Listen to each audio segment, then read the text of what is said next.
Hey guys, just I'm recording this for the third time today because the first time for some reason it wasn't recording the video, and then to add insult to injury, the second time it wasn't recording the audio. So this has been fun, but at least hopefully this will be a shorter video and will be more streamlined because I've certainly done this many times now. Anyway, what we're going to do is where we're at with our previous video is that we were left with a transparent ball animation that when the page loaded, it rotated and kept rotating. What I'd like you guys to do is definitely save your document. I probably didn't mention that enough. Keep saving this. It very rarely crashes, but it's just nice to know that you're keeping tabs of everything. So lock that layer with the basketball on it, the transparent ball. Lock the background layer, and the reason why we do that is because if something is going wrong with an animation somewhere here, you need to be able to select it. If you've got multiple things happening on a page, you need to be able to select it easily. And I'll show you a way that we can do that in a minute, and it will make life a lot easier down the track. So just make sure you're locking those layers to start with. Now what we want to do is have a basketballer fly across the screen towards this hoop and then stop. And we want him to be activated by us clicking him. Now, it's a great idea if you're going to animate something in a document to have something to tell the people who are using it to animate them. But today we're not going to do that just because I want to make this video as easy as possible. But consider in the future putting the words click here or something else on the screen. Anyway, let's import this basketball that I've made. So if you press Control D or File Place, in our menu you'll see Flying Main Baller TIFF, which is our transparent basketballer.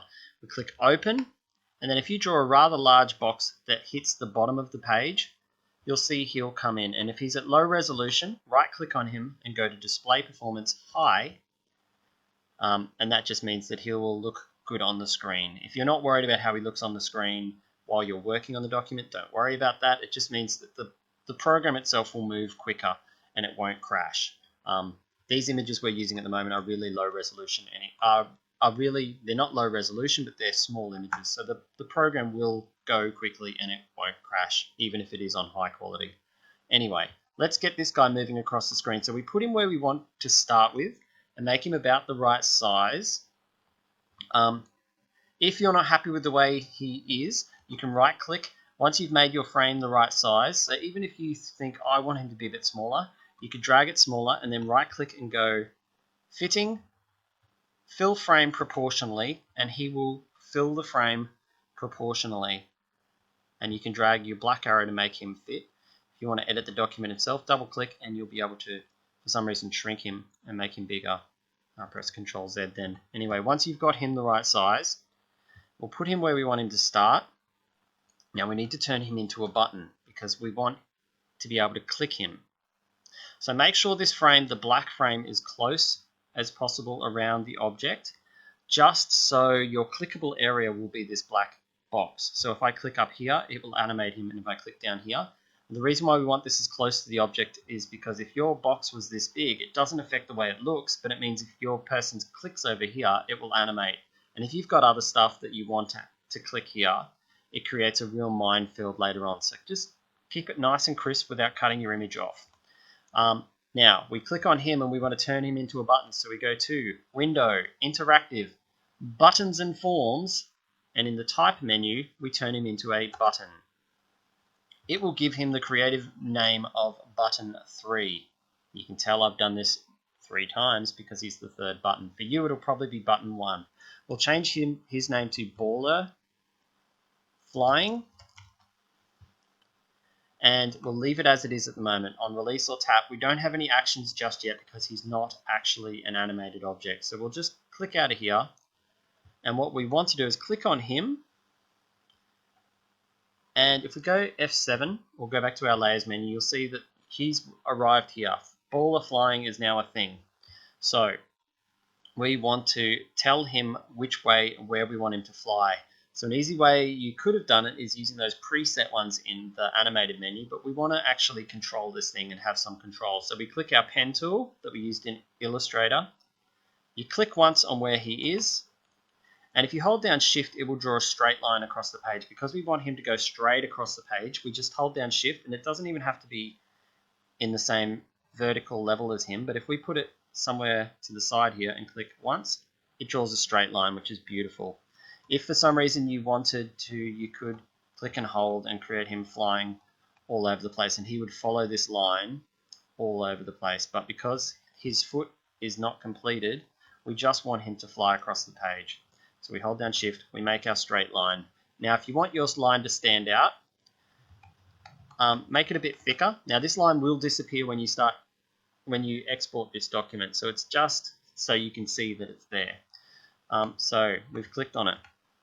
Right, now how do we animate this thing? You'll notice if we bring up our animation menu, if you click on the picture of the ball, and we want to create a motion tween or a motion path, which in the old school Flash used to be a massive job, but nowadays in this program it's super easy. However, I've clicked on the image and it's not letting me select it. If I click on the path, it's not letting me select it because we need to select both. And an easy way to do that, and this is where the layers tip I gave you before comes in handy, is you could either click on one and then hold down shift and click the other, which is easy enough, or you could press Control A and it will select everything that isn't locked. So if we go back to our menus, the only things that aren't locked are the line and the baller. So they're the things we want.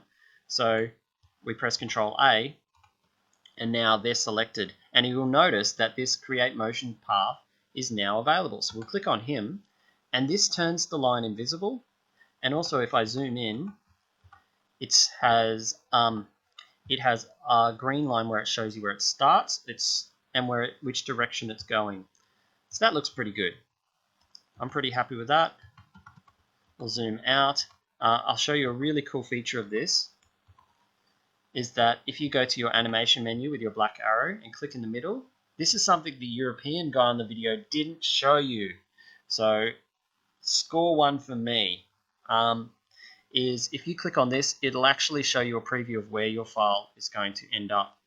So that stops just short of the net, which is great. If you want to edit the direction of this, click on the green line at the start and you can stretch it out.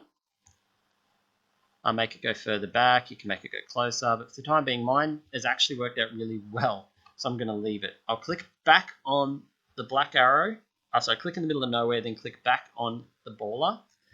And now what we want to do is tell the button that we want this animation to occur. So we go back to buttons and form menu. So you can click on the side here, or you can go up to window interactive button. And on release or tap, now you can have it on rollover, on all kinds of things, but we'll keep it generic and vanilla. On release or tap, and you click actions, it gives you a whole bunch of really cool things you can do with your button. You could have it going to the next page of your document. You could have it going to a previous page. You could have it going to a website. You could have it going to this person's Instagram, or playing a sound clip of them talking, or bring up a video of a highlight package or something. But we'll keep it generic and we'll just play this animation. When we click on it, we want him to fly across the screen. So we'll go click animation, and it will automatically select this basketball animation you've already got. We want to actually put the baller flying animation in. So click on baller flying. The options underneath